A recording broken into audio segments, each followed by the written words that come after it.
Fasada ish hotelit Volga është kthyer në një galeri të hapur në Durrës. 122 fotografi që i përkasin qytetit bregdetar nga shekulli i kaluar janë vendosur aty për qytetarët e vizitorët. Ato vinë si një dëshmi historike për t'u treguar qytetarëve, por edhe turistëve, se si ka qenë Durrësi, ndërsa fotografit sjellin edhe një pjesë të godinave, të cilat nuk ekzistojnë më. Ekspozita është pjesë e instalacionit artistik Tradita Durrësake, ndërsa fotografit vinë në gjuhën shqipe dhe anglisht. Ju keni nostalgji për këtë pjesë? Kam shumë, ka qenë gjoja më e bukur që mund të kishte.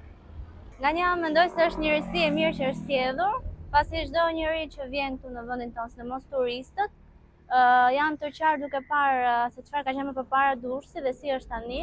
Mendoj se është një njohje shumë e mirë, pasi jo shumë veta e dinë se si ka qenë përpara, sidomos ne që jemi gjenerata jonë. Dhe mendoj se është një mundësi shumë e mirë për turistët për ta njohur vendin tonë. Instalacioni është realizuar me materiale rezistente, duke përballuar edhe kushtet atmosferike. Synohet që godina trekatëshe të kthehet në një atraksion turistik, ndërsa një pjesë e fotografive janë marrë edhe nga arkiva e ekspozitës turist të përgjuar.